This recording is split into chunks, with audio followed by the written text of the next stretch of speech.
How you going? Gary here for Platform 1 MRC. A couple of people have asked me about the fences on my Miami layout, and here's a little tutorial on how I put them together. Now, as we know, these little fence posts that come with the Walthers kit, they are kind of small, kind of flimsy little things, you know, being a light plastic. So what I ended up doing is taking this 11 by 18mm piece of timber here and cutting grooves, and now that's a scale 10 feet there, so 35mm, and I actually lay the post down into the groove as such.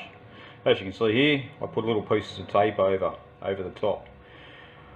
Once I've done that, I actually use styrene. Now that's 0.64mm or 0.080 thousand or of an inch thou, and yeah, look, I use that rather than the wire. The wire you get in the kit's got a slight arc on it, slight bend, and rather than roll it backwards and forwards on the cutting mat trying to get it straight, I thought, no, bugger that, I'm just going to use styrene. That way it keeps the fence flexible. It can move, I can bend it, curve it, do what I want to do with it rather than it being too rigid. And if it gets knocked, it's got that movement and it's got a bit of flexibility where the wire would just snap. The other thing I like about the styrene, using that, is I can put it together with a simple modeler's glue, or MEK. With using the steel wire that comes with it, you do need to use super glue, and as we're aware, super glue can become brittle and the wire could or potentially fall off, damaging the fence. Look, that could be 1 year, 2 years, 5 years, 10 years before that happens, but hey, I build layouts to exhibit as well, so I want things to look great. Anyway, that's what I do. Use the timber, tape in the post into position, a little bit of glue on the very first post. Then I attach the styrene tube to that, or rod I should say, and let that cure. Once that's cured, drop the wire down to the full length of the post. There are little notches there for the styrene, I said wire before, to actually locate. Do the top one, get that in secure, do the bottom one, follow up, the same procedure, start on the end. Once that's cured, lay the rest of the styrene down and attach it. Now once that's gone off and it's all fairly secure, I lift it from here, take the tape off, peel it away, and I give it a spray. Now I just spray that with a standard silver spray paint. It's just a, I don't know if you can see that, enamel interior and exterior. That does the job. I think that can cost me $3 or $4 from the local $2 store up the road, the bargain stock shop. You could probably get it at B&Q in the UK, what is it, Walmart in the States, in the US. So yeah, look, it's available anywhere, that cheap silver spray paint. And that's what I do. Once that's been painted, you use the tool, I'll just reach over here, excuse my arm, that comes with the kit. Now, as you can see, I'll unravel this and I'll put it down here on there, so hopefully it's pretty hard to see, and I can't really bring it up to the screen, you know, because it doesn't come into focus. Maybe it does, maybe it doesn't, but as you can see, it's just a fine nylon mesh. Now, being nylon, that's where you do have to use CA to secure it to your post. I normally cut a strip of the nylon mesh, or the tulle, about 1 inch wide, say 3 dabs between each post with super glue, and level it up with the top of the post. Even if the hatching, the top row of hatching is just above the post, that's how it is in real life at places, and you know, do that, that's acceptable. Do that, run it right through, get it all secured. Once that's cured hard, you can actually pinch it down, a little bit of CA on your bottom rail, and go along and do that. Once that's secured, I take a pair of scissors. Now these have got a curled tip on the end. I think they're an old, like a nail scissor for trimming nails, what have you.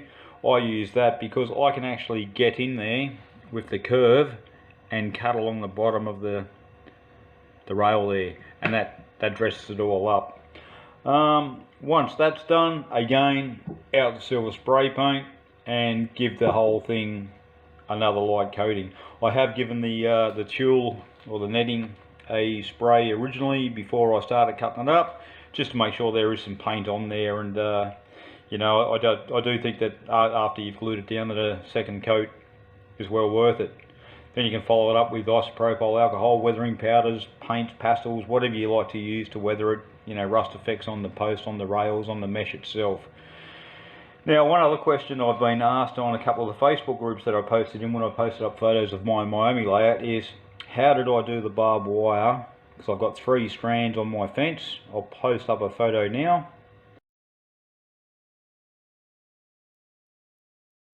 There you have it. You can see the 3 strands on that. And what I actually do is I take an offcut of fly wire or insect screen. Now this stuff is fiberglass. I think I paid around about $9 for 2 meters because I had to replace the screen in my front security door. So I kept the offcuts. What I end up doing, I'll just move this down, is I take a strip from the very top of the rail of the strip there, and as you can see up through here, you can run your knife down through there and cut off a strip.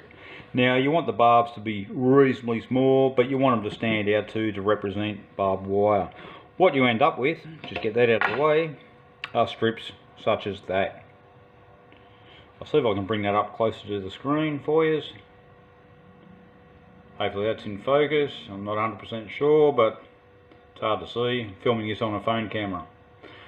Alright, so cut yourself your strands. Again, like we secured the rail on there, a dab of super glue on the end. Just hold that on there. You don't want to stick your finger on there, otherwise you're going to get stuck. Just let it sit there, let it secure itself, then run along second, third, fourth, fifth, sixth, and keep going once it's secured. What I should say in between, once the first one's secured tight, I actually give this a bit of a twist. You can just twist it in your fingers, and I don't know if you can see the rotation in the barbs there, but it does give it a slight difference, you know, so the barbs are actually pointing in different directions, although it looks like there's this, each set between the posts are pretty much pointing in the same way. Once you got your first one in, matter of putting in your second piece and your third piece, and there you go. Once all secured, again, give it a spray paint with the silver. Something else I do to add a little bit of interest, I might actually cut one of these here and actually fold that down so it looks like the fence has been jumped over, the wire's broken, you know, that piece can be weathered up nice and rusty, and it just gives you that real industrial, dirty cyclone or security fence look. So that's how it's done. Matter of just patience, time, get it all in, get it all done. Once you've got your whole piece here set up, of course when you've got your mesh on there, you don't need it on the timber, you can do it on your cutting mat, which I've got below this white paper here. Yeah, then you can basically throw it onto the layout. And there you have it, you have your chain wire fence, you have your barbed wire all complete, ready to plant. So that's it folks, that's how I do it. Thanks for watching, thanks for listening in, and take care, stay safe, and we'll see you soon. Cheers, Gary.